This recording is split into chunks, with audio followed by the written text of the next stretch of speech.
How did Frank Mahovlich ended up being a Montreal Canadien where he should have been a Toronto Maple Leaf for life? Well, we're going to talk about kind of the decade-long transition from Toronto Maple Leaf untouchable to basically whipping boy. Now, Punch Imlach and Frank Mahovlich didn't get along, but their relationship deteriorated after winning the '62 Stanley Cup, particularly when the Mahovlich contract was up for renewal at the end of the '62 season. He felt the Leafs gave him a low-ball offer and walked out of the team during training camp in September. Red Burnett at the Toronto Star described the situation as a Cold War between Punch and Frank. At that time, the National League All-Star Game was played at the beginning of the season, and during a reception in Toronto attended by team executives in the days before the '62 contests, Chicago Blackhawks owner James D. Norris started tampering and offered the Leafs $1 million for Mahovlich. He believed he had an agreement with the Leafs co-owner Harold Ballard and paid $1,000 as a deposit with the balance to be delivered by check the next morning. The next day, however, the Leafs gave Mahovlich the money he had been asking for and told the Blackhawks that the repaired agreement the night before had been a misunderstanding. The Leafs returned the $1,000 deposit. The Blackhawks eventually accused the Leafs of reneging on the deal. Conn Smythe, at this point a minority shareholder of the Leafs, was adamant that the deal should be rejected. Mahovlich eventually spoke up publicly and reaffirmed his commitment to the Leafs. Now, Mahovlich also has a rocky relationship with fans at MLG and was often booed at home games. Imlach, who mispronounced Mahovlich's name for years intentionally, became a constant critic, and under pressure from fans and management, Mahovlich was admitted to Toronto General Hospital in November '64, suffering from what was publicly described as constant fatigue by diagnosed as acute depression. Mahovlich was flooded with well wishes from fans during his time off. He returned to the lineup a month later and was still able to lead the Leafs in scoring in the '65 season, despite missing 11 games. Mahovlich also led the Leafs in scoring again in the '66 campaign. When the Leafs eventually won the Cup against the Habs in '67, Mahovlich had his lowest scoring year in 7 seasons. Early in the next campaign, Mahovlich was again admitted to hospital, although this time it was acknowledged publicly as depression and tension. Mahovlich is a sensitive, easily bruised individual, wrote Milt Donnell in the page 1 story in the Star. Now, we knew from then on he wouldn't be long for Toronto. Now, this is what happened. He was part of a 6-player blockbuster transaction, as of which he was traded along with Pete Stemkowski and Gary Younger from the Leafs to the Red Wings for Normie Ullman, Paul Henderson, and Floyd Smith on March 4, '68. The Maple Leafs and Red Wings were in 5th and 6th place, respectively, at the bottom of the East Division standings. He had 19 goals and 17 assists in 50 games that season and was the leading goal scorer in Maple Leafs franchise history with .296 at the time of the deal. Some people believe the deal has cursed the Maple Leafs. They haven't won since, by the way, the Cup. He joined the Red Wings team that's also featured his younger brother Pete. He said in the press conference announcing the trade, "Business is business and I can't please them here. Maybe I'll be able to please them there." Now, Mahovlich had a strong finish of the season with the Red Wings, and the following campaign put up the best point totals in 8 campaigns, playing on a line with Gordie Howe and Al Del Vecchio, and setting his record for goals this season with 49. Initially, one of his teammates on the Red Wings was his younger brother, Peter Mahovlich, who split his time between the Wings and their minor league affiliate. Now, in '71, Red Wings GM Sid Abel wanted to get rid of coach Ned Harkness, and was overruled by team owner Bruce Norris. Once Harkness took over as GM, he got rid of players he deemed a threat to him. And this is where it got freaky, ladies and gentlemen. It created the 1970s Montreal Canadiens dynasty. On January 13, '71, Mahovlich was traded to the Habs for Mickey Redmond, Guy Charron, and Bill Collins. He was eventually reunited with his brother, who had become a star player himself with the Habs.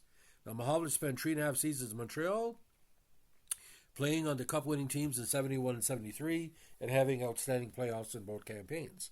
During the '72 season, Mahovlich scored a career 96 points, which he nearly matched in the following seasons with 93.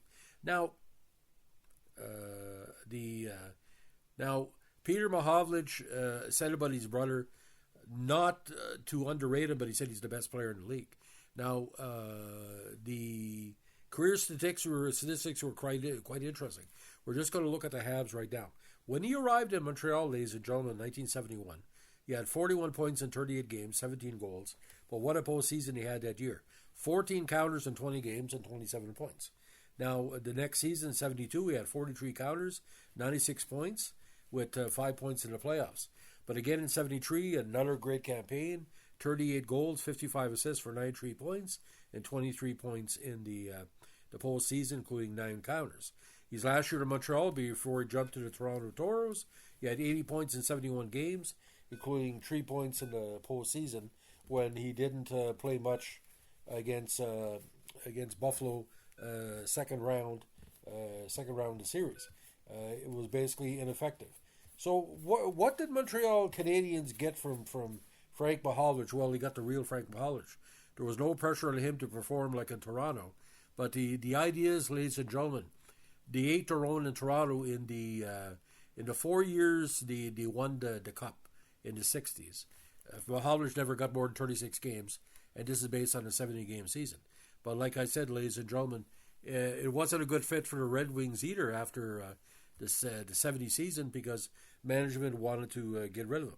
Now, inducted in the Hockey Hall of Fame in 81 and the Canada Sports Hall of Fame in 1990. In 94, he was made a member of the Order of Canada. In 97, he was ranked number 26 on the Hockey News' list of the 100 greatest hockey players, the highest ranking player who had spent at least a majority of his career with the Leafs. Now, in 98, he was appointed to the Senate of Canada by Prime Minister Jean Chrétien. He retired from the Senate on January 10, 2013, at the mandatory retirement age of 75. Now, Frank Mahovlich, ladies and gentlemen, to me, is the best Maple Leaf player of the 1960s. Now, the Ontario Sports Hall of Fame member, of course, got it in 99, was always known as the Big M. But I would really suspect, ladies and gentlemen, that if you would put less pressure on him in Toronto, he could have broke every freaking record that's ever been known, where he would score 35, 40 goals a season. The stress and everything was getting to me.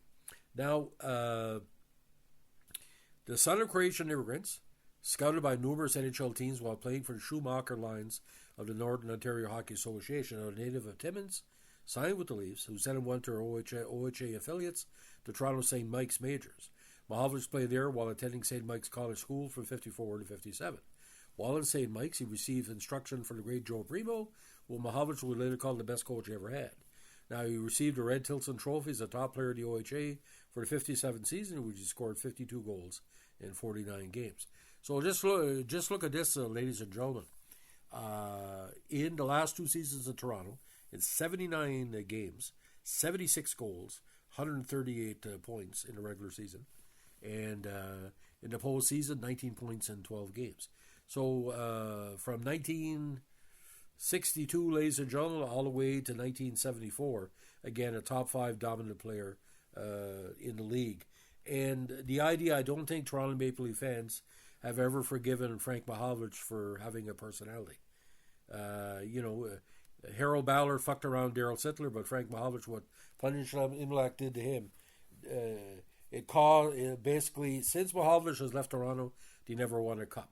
Coincidence, I wonder. So, ladies and gentlemen, that's the story about Frank Mahovlich became a Montreal Canadien. If you like what you're doing here or our Sports Tribute podcast, let us know with a like, comment, subscribe, and share.